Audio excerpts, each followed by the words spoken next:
तो hello everyone. I hope आप सबका सोशियोलॉजी में इंटरेस्ट डेवलप हो रहा है अब। एंड इमाइड खलीम के बाद ये नेक्स्ट थिंकर है टेलकट पार्सन्स, जिसको हम डिस्कस करने जा रहे हैं। Major thinker as per your syllabus. However we have also discuss two thinkers in between. तो टेलकट पार्सन्स एक ऐसा थिंकर है जिससे यूजुअली स्टूडेंट्स डर जाते हैं कि ये क्वेश्चन नहीं होगा, टेक्निकल लगता है कई बार उनको। बट अगर इसको थोड़ा सा अरेंज्ड वे में पढ़ा जाए तो this is very simple and the theory of Parsons is quite general as well. So आज हम इसका इंट्रोडक्शन पार्ट ही डिस्कस करेंगे। Only we will be discussing about Talcott Parsons life first of all, and then we'll move on to his theories, how he was influenced from different sociologists, and how he developed interest in sociology. So these are some basic things. Once you know how he entered into the field of sociology, what were the social conditions then, where he studied, and all those things doesn't relate directly to the exam, but help you in understanding the context of his theories. That how he was able to arrive at such kind of theories or conclusions. So I consider that this introduction part is very much important along with the theories which we'll be discussing in the later videos. तो इसलिए जरूरी है कि हम लोग introduction part को भी अच्छे से पढ़ें, बैकग्राउंड को समझें कि in which situation was Parsons at that time, right? So let us begin. So Talcott Parsons was an American sociologist who was born in 1902 in Colorado in a family of religious Protestants. So he was an American sociologist, right? So after his schooling, what he did is he joined Amherst College. Earlier, he used to have interest in biology and he wanted to be a doctor, make a career basically in biology. Later on, when he joined the college, he also drifted towards institutional economics. What is institutional economics? Institutional economics is the understanding of the market in context of the larger society and institutions. That is institutional economics. So ये institutional economics का trend उस time किसने चलाया था? Thorstein Veblen, who actually developed this theory of institutional economics, who was a severe critique of American economists, and उसकी economic theory जो थी was different from the classical economists. वो जो economics को relate करते थे, वो larger society से economics को relate करके देखना चाहते थे actually, but this was not in the case of classical economists. Classical economists studied economics, but only in economic terms. Societal impact, sociological things, institutional impacts, how institutions are interconnected. तो larger context में वो लोग इस चीज को नहीं देख रहे. And that is the reason that there developed the concept of institutional economics by Thorstein Veblen. ठीक है, तो इस हिसाब से फिर जो हमारे पार्सन्स हैं उनको इंस्टीट्यूशनल इकोनॉमिक्स में इंटरेस्ट आता है. He completed his graduation in 1924 from Amherst College, as I already mentioned, and then he went to London School of Economics. Actually, he got an offer from his uncle that he can go to Europe and study. At that time, European universities were considered better than the American universities. So, इसलिए he thought to pursue his higher education from London School of Economics, जहाँ पर काफी अच्छे scholars माने जाते थे उस time पे, renowned scholars like Alfred Marshall economics में. तो इस तरीके से काफी Redcliffe Brown we already discussed, Malinowski, they were all in the sociology department. तो उस टाइम पे लंदन स्कूल ऑफ इकोनॉमिक्स में काफी अच्छे स्कॉलर्स हुआ करते थे. तो उन्होंने अपनी मास्टर्स जो है वो लंदन स्कूल ऑफ इकोनॉमिक्स से की और वहां पर ही was exposed to sociology. Earlier, however, he has studied sociology, but now he was not that much actually familiar with the American sociology he had studied. So इसीलिए अब जो उन्होंने वहां पर sociology पढ़ी, he developed greater interest in the company of Mr. A.R. Redcliffe Brown, and वहां से उन्हें डॉकहाइम की थ्योरी का पता लगा and मिलेनोव्स्की के लेक्चर्स भी उन्होंने अटेंड. So इस तरीके से he developed interest in sociology. So once he completed his masters from London School of Economics, Then he got an offer of scholarship to go to Germany for his, doctoral degree. So then he did his doctoral research in Germany at the University of Heidelberg. So वहां से उन्होंने अपना PhD in Economics and Sociology complete किया. तो इस तरीके से and he was influenced by Morris Ginsberg, Leonard Hobhouse and Malinowski. ये कुछ रीनाउंड सोशियोलॉजिस्ट के नेम्स हैं जिससे वो इन्फ्लुएंस थे, इंस्पायर्ड. ठीक है. तो ये जो यूनिवर्सिटी है जर्मनी की, एक्चुअली ये वो यूनिवर्सिटी है जहां पर हमारे max weber, which was one of the most famous thinkers in sociology, and we will be discussing it also as a part of our syllabus. So max weber वहां से पढ़े हैं, पढ़ाया है उन्होंने और वहीं रहे हैं वो. 1 year before his death, he actually was there in that university. तो मैक्स वेबर का इन्फ्लुएंस बहुत हाई था वहां पर, उनकी थ्योरीज बहुत चलती थी और काफी हायर इन्फ्लुएंस था बेसिकली वहां पर. टॉयनीज हैं, जॉर्ज जिमर हैं, सॉम्बार्ट हैं सॉरी, और कार्ल जिस्पर हैं जो वेबर के फ्रेंड हैं. So these all are the friends of Weber or colleagues basically. तो वहां पर वेबर का इन्फ्लुएंस जो है वो बहुत ज्यादा. तो जो हमारे पार्सन्स हैं उन्होंने अपना जो डॉक्टरल थीसिस है वो कंप्लीट किया, recent theories regarding the rise of capitalism in German literature. तो उन्होंने क्या किया, जो मैक्स वेबर की कैपिटलिज्म पे थ्योरी है या स्टडी है, Protestant ethic and spirit of capitalism करके ही हैज रिटन हिज पार्ट. तो मैक्स वेबर की थ्योरी और वर्नर सोमबार्ट, इनकी जो थ्योरी है, इन्होंने भी एक बुक लिखी थी द मॉडर्न कैपिटलिज्म. तो इनकी थ्योरीज को understand, analyse and comparative study करके he was that was the topic of dissertation basically. So वहां पे obviously Germany में, as I already told, that Weber's influence has been very high. तो वहां पे हालांकि जब तक पार्सन्स वहां गए उस यूनिवर्सिटी में, weber has already died. 5 years हो चुके थे उनकी डेथ को. तो इसीलिए बट वो उनसे डायरेक्टली नहीं मिले, बट वहां पे एक इन्फ्लुएंस होने की वजह से जो उनकी वाइफ थी वेबर की, वो एक वेबर सर्कल चलाती थी, basically a group by Weber's wife, जिसमें scholars used to assemble and discuss the ideas of Weber. तो जो पार्सन्स हैं उन्होंने वो सर्कल ज्वाइन किया और वहां पर उनके आइडियाज सुने and he was also influenced by them. ठीक है. So after this he returned to America in 1927. 1927 में वो अमेरिका वापस आते हैं और अपने ही कॉलेज में जिससे उन्होंने पढ़ाई की थी, which was Amherst College, वहां वहां वो जूनियर इंस्ट्रक्टर इन इकोनॉमिक्स बन गया. 1927 में रिटर्न टू अमेरिका एंड उसी कॉलेज के अंदर, एमहर्स्ट कॉलेज के अंदर, he becomes the junior instructor in. तो वो 2 साल के लिए वहीं पे उन्होंने टीचिंग की एंड 2 साल के ड्यूरेशन पे व्हाट ही इकोनॉमिक्स में रीडिंग्स करना और अपना डिसर्टेशन जो उन्होंने पीएचडी का डॉक्टरल थीसिस है वो कंप्लीट करना एंड देन फिर वो फाइनली जो थीसिस है वो 1929 में सबमिट भी करते हैं. तो इतने में जो ये चल रहा है 2 साल का procedure, someone held him to get an appointment at Harvard. तो वो हार्वर्ड में जूनियर इंस्ट्रक्टर इन इकोनॉमिक्स बन जाता. तो हार्वर्ड में मूव करने के बाद he actually switched departments from one another and he thought कि इकोनॉमिक्स में वो अपना करियर नहीं बिल्ड करना चाहते हैं फॉर वट एवर रीजन. तो however there was a very famous economist Joseph Sumter, who was a German person. He also gave an opportunity to Parsons to work in a joint book, but he didn't. So he don't wanted to pursue a career in economics, but sociology. Harvard में उस time पे इतने ज्यादा कोई बड़ा department नहीं होता था सोशियोलॉजी का. उस टाइम पे सोशियोलॉजी में 2 ही आई रिमेम्बर पर्सन होते थे and the Parsons was the third one two join. ठीक है. तो उन्होंने सोशियोलॉजी का डिपार्टमेंट एट हार्वर्ड ज्वाइन कर इन 1931.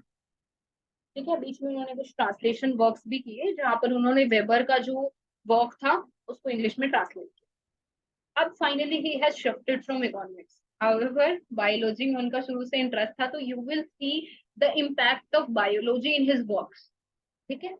एंड फिर इकोनॉमिक्स तो उन्होंने ऑब्वियसली पढ़ा ही है, and then now he is come entered into the field of sociology, and he has joined the department of sociology in Harvard, ठीक है। तो उन्होंने जो अमेरिकन सोशियोलॉजी है उसको देखा और उन्होंने उसको क्रिटिसाइज किया, and he was unhappy with the way the sociology was practised in America. Reason being, जो अमेरिकन सोशियोलॉजी थी that was dominated by the Chicago school is the was dominating at that time, and which focused more on empirism, मतलब data research, but theory building नहीं थी वहाँ। There was a lot of emphasis on data research, empiricism, but theory नहीं है। So it's like what is the point of data collecting and researching and analyzing unless and until you have a theory to build, है ना। So he said this, he criticized that these people were neglecting theory, and that is the reason he criticized, ठीक है। However, Chicago school was, completely devoting time in improving the techniques for empirical data research, but कोई general theoretical orientation ही तो नहीं है उस research को guide करने के लिए। This is what Parsons said, ठीक है। तो he found that Chicago school neglected theory, and therefore he decided to take this responsibility to build a theory. Hence you will see कि कोई ज्यादा खास empirical data, कोई field work, कोई खास studies नहीं है, but theory building का काम किसने किया है? Parsons, ठीक है। तो he does this theory building task कि ठीक है, empirical data पे you are researching, now this is my turn to build theory, ठीक है। और उसके बाद पार्सन्स ने वैसे तो कार्ल मार्क्स के बारे में पढ़ा था, बट मार्क्सियन आइडिया को he did not give much importance to for the reasons best known to him. तो उन्होंने 3 main theoretical traditions European social science में फाइंड आउट किए। वो 3 मेजर थियोरेटिकल ट्रेडिशंस कौन से हैं? Utilitarians, the positivists and the idealists. फिर इन्होंने इन सब की थियरीज को पढ़ा, एनालाइज किया, क्रिटिसाइज किया। कैसे? देखो, सबसे पहले आते हैं utilitarians. Utilitarians is a label for classical and neoclassical economists. You know classical and neoclassical economists? Neoclassical economists I've already told कि neo means new, जो new classical ideas को एक new form में basically. These were the followers of Alfred Marshall. So classical and neoclassical जो economist थे उनकी theories को इसने पढ़ा, एंड इसमें मेरिट क्या पाया कि ठीक है, थ्योरी आप लोग अच्छी बिल्ड कर रहे हो, you are building a very good theory, but what you are presuming while making economic theory is that every person is a rational human being.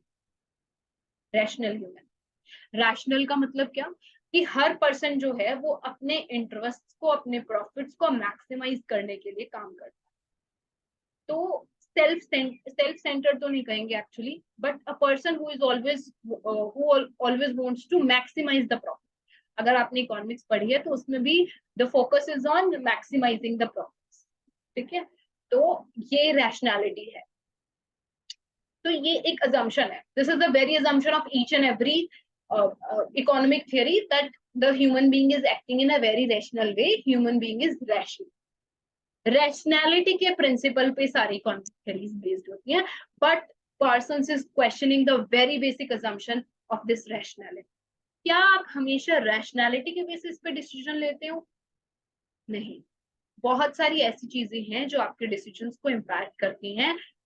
आपका सिर्फ एक पर्टिकुलर गोल नहीं है that you are always motivated to maximise your profits. काफी सारी चीजें, religious thoughts, मतलब there are multiple things जो आपके डिसीजन को डिसाइड करते हैं। For example, in Muslim tradition people actually consider the money earned on capital, which is known as interest, as sinful, so they don't receive it. So this is the point where the people don't think rationally, they think from the point of religion, what their religion says. So rationality is not always there. You also decide things on the basis of multiple aspects, including religion, your culture, your societal traditions, and everything. So rationality को एक base लेकर चलना और उस पे theories build करना is not something good. So you have overly simplified the human behavior by treating it as rational. Okay? So he says there should not be a reductionist approach. Reductionist approach मतलब एक factor का दूसरे factor पे कोई impact नहीं, ये चीज consider करके चलना. So this is wrong. So economic behaviour isolation में ऑपरेट नहीं कर सकता कि सिर्फ इकोनॉमिक बिहेवियर है, रैशनैलिटी है, मल्टीपल चीजें हैं जो एक ह्यूमन बीइंग के डिसीजन को इम्पैक्ट करती हैं, and economic behaviour is a part of larger social movement, right. So pure economical aspects को इन्होंने कंसिडर किया है, यूटिलिटी को कंसिडर किया है, as the name suggest utilitarians, and sociological factors are left out, and this is how he studied, analyzed and criticized the theories of utilitarians. ये कोई standard division नहीं है, let me tell you. This is the division of utilitarians, positivist and idealist according to Parsons. ठीक है.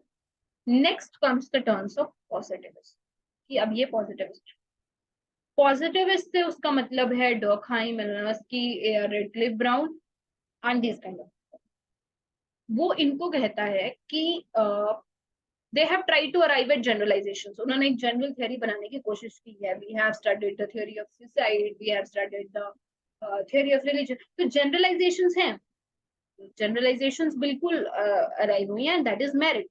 ये एक merit है कि हाँ उन्होंने generalizations पे आने की कोशिश की है, एक जनरल थ्योरी बिल्ड करने की कोशिश की है. But they have left no room for notions, mind, motives, conscious, values. क्या उन्होंने कहीं भी साइकोलॉजिकल इंडिविजुअल फैक्टर्स को कंसिडर किया है, मोटिव्स मीनिंग्स को कंसिडर किया है? नहीं. They have completely ignored the subjective aspects of action. So this is what Parsons says. So he thinks that there should be a comprehensive sociological theory which should be voluntaristic, taking into account meanings, motives, values, hereditary and environment. इन सब चीजों को consider करके we should arrive at a theory. So he says this. तो इस तरीके से वो पॉजिटिविस्ट को भी क्रिटिसाइज करते हैं. नेक्स्ट आते हैं आइडियलिस्ट्स. तो आइडियलिस्ट हैं हमारे neo Kantian scholars in Germany और मैक्सवेल. अब आइडियलिस्ट जो हैं वो, उनका मेरिट ये था कि वो मोटिव्स को, मीनिंग्स को कंसिडर करते हैं, बट फिर वो जनरलाइजेशंस पर अराइव नहीं. According to idealists, reality can be physical and natural and social. ये दो तरह की realities जो हैं वो idealists के according exist करते. They interpret the society in its unique spirit. वो एक unique way से society को interpret कर रहे हैं. तो एक उस unique way होने की वजह से there is no generalization, there is not something which can be applied to each and every society, and that is the reason how it goes. So finally, these are the critiques, yeah, analysis of basically three kinds of traditions. Then he came at three guiding principles.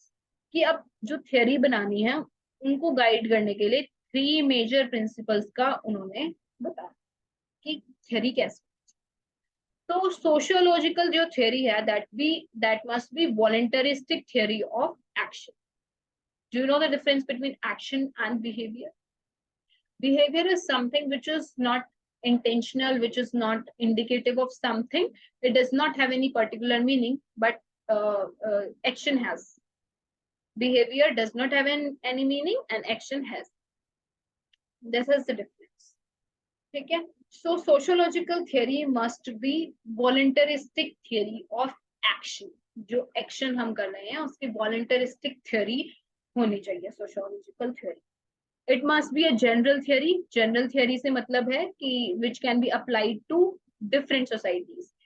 एक generalized theory बनानी है, ठीक है, ये एक perspective होगा. Third is sociological theory must consider principle of emergence, that with organizational complexities, systems emerge with properties that are unified. आपको ये आइडिया सिमिलर सा नहीं लग रहा डर्कहाइम के idea when he says that when we study parts together something more is arrived. So this was a theory of Durkheim. He said this, that individual parts when come together, a new reality is established. So this is what he's saying in some another language, that there is a principle of emergence with organizational complexity, that when people come in relation with each other and form an organization, system emerge, and these systems cannot be understood with individually or with parts. It has to be studied as a unified. This is what he said. So these are the three guiding principles through which he'll be building his theory later on. एक एक principal पे focus करके वो फिर एक theory build करने की कोशिश करें. So this is the concept of three guiding principles which Parsons says. So we will be discussing his theories in the next video. Till then, thank you so much for listening and wish you a good luck. Bye-bye.